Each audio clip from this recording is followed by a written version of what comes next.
What do you do in a case when you know children are being abused? Now, I'm going to make a suggestion which to you is going to sound crazy.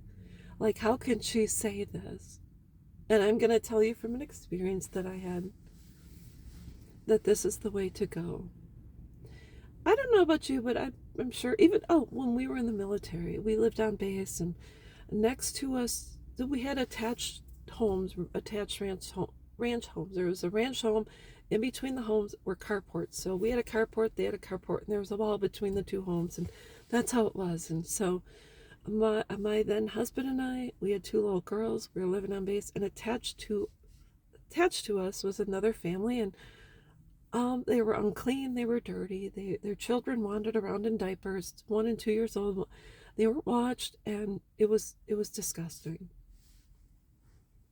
and it was not good. And so I reported, and the military stepped in, and then they started cleaning, etc. And they knew it was us because we were the people that were attached to them, and we saw whatever. So I reported, and the military had pull, and you can't live on base unless you follow the rules. So I think they lived there for a time, but they cleaned up and whatever. What do you do with a situation if you are aware of a family, or you have a neighbor, or a friend who has a situation in which the children should not be residing? Where they are being neglected, abused, harmed, etc. I'm going to tell you, first and foremost, befriend them. Stay in a relationship with them.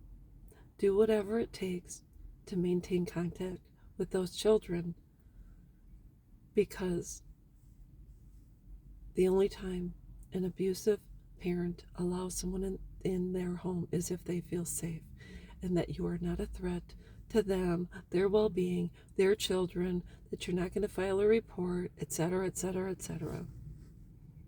Crazy as it sounds and crazy as it seems, the more trust you have with the parent, the greater access you have with the children, and the more time you can spend with those children and get them out of the situation, or at least spend time with them, give them a safe place. And not only that, you have access to a home in which you can take pictures, videos, etc. Because without that type of proof, the parents can just say, I don't know what she's talking about. DCFS will call them and say, we're going to do a home visit. It'll give them time to clean up, give them time to cover up bruises, give them time to manage a situation so that the children aren't taken. Because if people have children and they're abusing them, they don't want to lose control.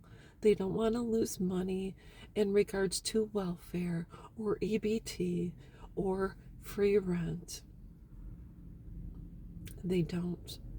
So your only hope is to maintain a relationship, gain the evidence, turn it over to authorities, and use that to get the children the F out of the situation, because you know darn well what kind of a kid wants to live with parents that don't give two craps about them.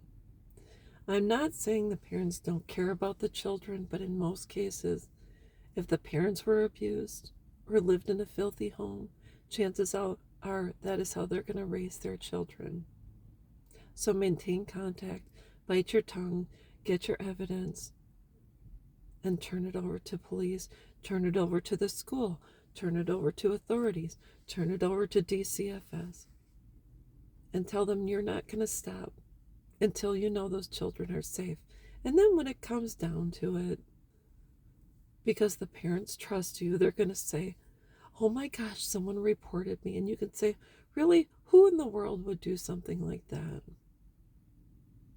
And that's all you've got to say. Maintain contact with those children. That just do whatever it takes. Don't walk away from them. Don't go off on the parents. Don't let them know you've called. Don't express your concern. Document, document, document. Turn it in and do whatever it takes to save those kids. You might be the only person in their lives who shows love, compassion, and kindness. And that's all there is to it. So that's all I've got, and I'll be back.